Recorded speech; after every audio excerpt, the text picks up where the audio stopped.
we are in a position to give every Singaporean at least another $1,000 to tide through this horrific period.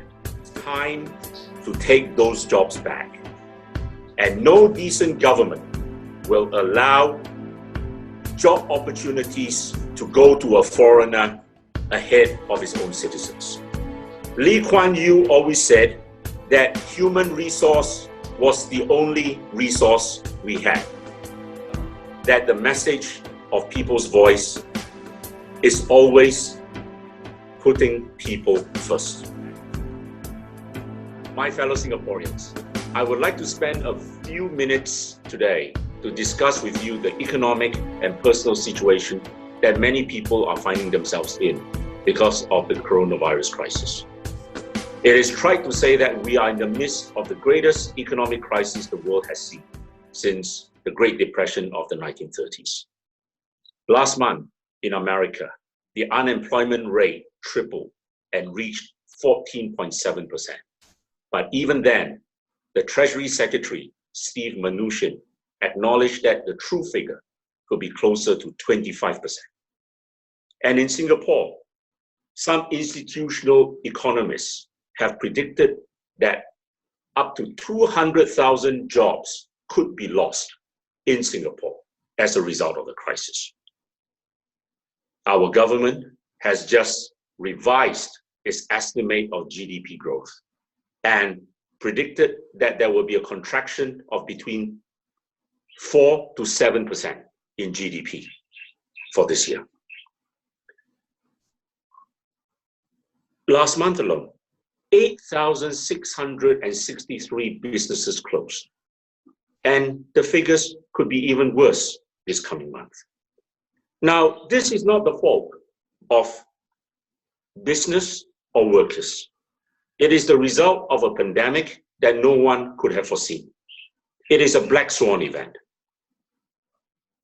But in a situation like that, we cannot hope that businesses can turn around by the usual tried and tested method of waiting for the business cycle to bottom out. In a situation like this, government must become the prime combatant to ensure that businesses do not fail and that jobs are saved. The PAP government tells us that it has prepared a budget of $92 billion to ensure that the Singapore economy gets through this difficult time. And they say that they're going to draw down $52 billion from the reserves. And a few days ago, Heng Swee Keat made his fourth budget statement this year and promised a package of $33 billion, which he calls the Fortitude budget. He has come up with so many names to name all his budgets. We have lost count of the names he has invented.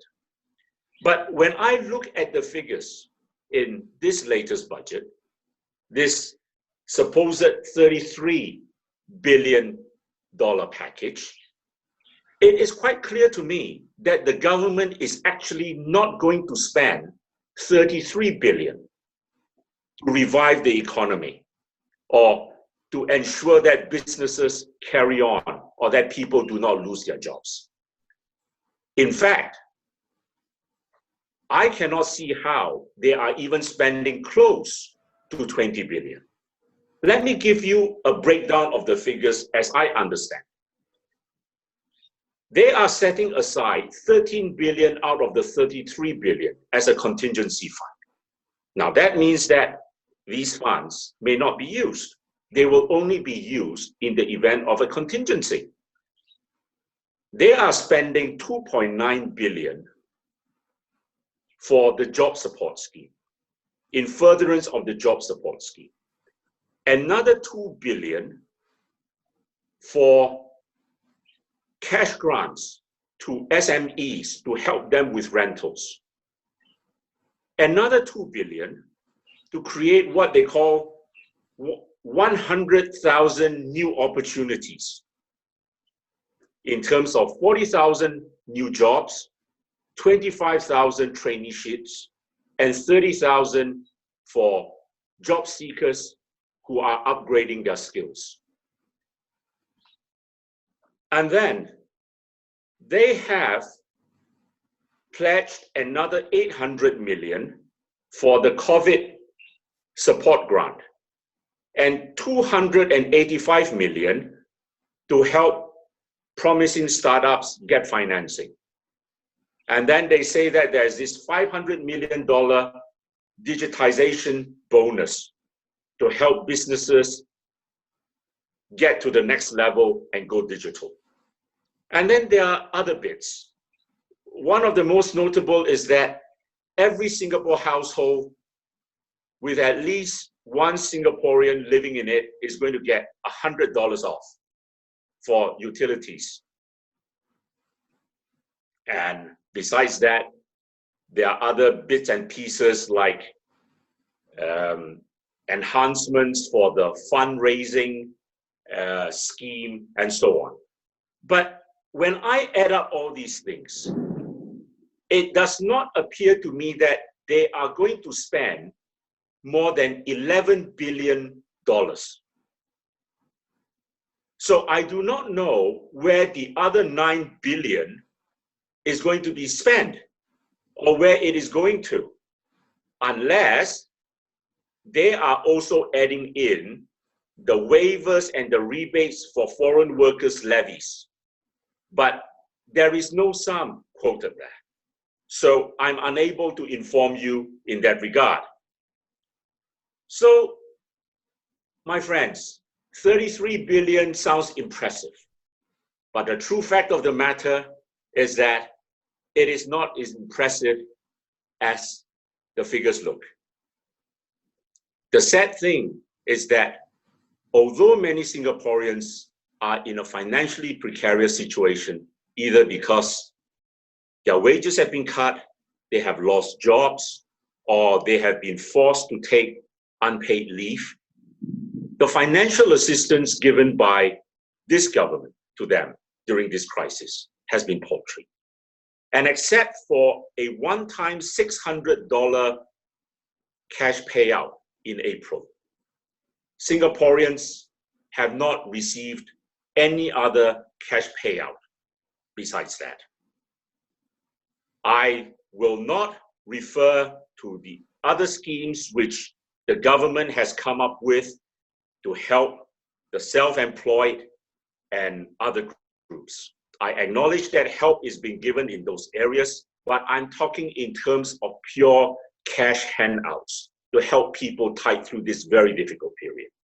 And we compare very unfavorably with the other countries that have done the same. Let's look at Japan. At the outset of the crisis, the Japanese government gave every adult Japanese 300,000 yen. That is the equivalent of almost 4,000 Singapore dollars. The Hong Kong government gave the Hong Kongers, every one of them, the equivalent of 1,800 Singapore dollars. Even the American government gave its citizens, each one of them, 1,200 US dollars, the equivalent of about 1,700 Singapore dollars. My friend, surely we can do better. So many people have contacted me in the past month, especially after the lockdown was extended for an extra month in May, to ask me whether there was a possibility that the government could assist further with a further cash handout. Many of them worry about not having enough. We have the means to help our people in far greater terms than what this government has done so far. I was approached by so many people in the last month, especially after the lockdown was extended in May, asking me whether it was possible for the government to assist further by giving another handout. Many of them worry about the inability to pay their bills. Many even worry about the ability to put food on the table. Surely, my friends, we are in a position to give every Singaporean at least another $1,000 to tide through this horrific period. And similarly, for small businesses, although the government has extended assistance for fixed cost items such as wages and rentals, it is clear that many businesses suffer from a terrible lack of cash flow during this period of time. And for those of us who have run businesses before, you will know that it is a key characteristic of a small business that the profit margins are very lean. What usually happens is that business owners, they use the revenue from their operations to pay for costs, and then they pump back the rest into the business. They do not have large reserves of cash lying around. I dare say that most small businesses do not even have a month's liquidity in them. And the survival of a small business does not depend only on the ability to meet fixed cost items like wages and rental, although they may be substantial items. A small business also requires cash flow to pay for other things. For example, paying vendors, paying for services, paying for utilities, paying for ancillaries. And it is clear to me that at this time, many small businesses are not able to access credit and financial assistance despite the many schemes that Heng Swee Keat has set up in his last 4 budgets. He told us in his latest budget statement that 5,000 businesses have accessed government funding, and a total of $4.5 billion in loans have been approved. But, my friends, we have 140,000 private enterprises, which employ 1.9 million local employees. What does that show you? It shows you that the vast majority of businesses are still not getting the financial help that they desperately need. And it is vital. It is vital that the government must extend help to them at this point in time. Immediately after Heng Swee Keat delivered his first budget on the 18th of February, People's Voice said that what he had proposed then was totally inadequate. And we said that because of the crisis and the impact it was going to have on small businesses. Small businesses and micro businesses, we needed to set up an emergency fund which would allow small businesses to access and borrow at very cheap rates. That proposal is even more critical today. My friends, we need to protect our small and micro businesses. They are the bedrock of our private enterprise. They employ between 65 to 70% of all our local workforce. If we do not protect them and ensure their survival, we are going to end up with an economy that will be even more dominated by the government-linked companies, which have the financial capability to withstand and survive this crisis. Take the example of SIA and compare it with a small business that would have been started by an aspiring young businessman or businesswoman. That aspiring young businessman or businesswoman would have had dreams about starting a business and becoming successful. We must ensure that those dreams survive. because the prosperity of our nation depends on the fulfillment of those dreams. And I would also like to add, there must be a sea change in the way we operate our sovereign wealth funds, Temasek and GIC. At the moment, GIC invests wholly in overseas assets and businesses. It is prevented from investing locally. But at a time like this, we must ensure that our own sovereign wealth fund invest in local companies, invest in our own brands, in our own companies, so that they can become world-class entities. Why should we be losing money on an investment like Larkin Coffee when we can be investing in Singapore companies and making them great? And finally, my friends, COVID-19 has shown us that we also must have a sea change in the way we view employment opportunities for Singaporeans. Today in Singapore, there are 400,000 PMATs who are foreigners. The S-Pass holders are people who earn between $2,400 to $3,899. These are jobs that Singaporeans can do and will want to do. And even more so in the coming months and years because of the job losses we know are going to happen because of COVID-19. It is time to take those jobs back. And no decent government will allow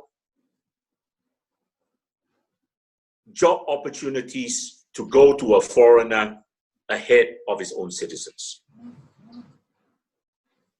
Lee Kuan Yew always said that human resource was the only resource we had. It is a criminal waste when a highly educated, highly qualified Singapore man or woman is forced to drive a taxi or a Grab or become a delivery person. The PAP go on and on about upskilling and reskilling. And Heng Swee Keat in his latest budget speech again said he was forming the National Jobs Council to be headed by Taman. We have been hearing these for years, but have they actually been giving Singaporeans better jobs? No. The sad truth of the matter, my friends, is that over the last decade, Singaporeans have been losing jobs in big numbers to foreigners. We can arrest this criminal waste of talent by putting people first. And a people's voice government will first, we are going to freeze all the S-passes. We are not going to allow the issuance of any new S-passes. And secondly, we are going to dramatically reduce the number of employment passes available for foreigners to work in Singapore. I thank you for listening to me, and I want you to remember that the message of People's Voice is always putting people first.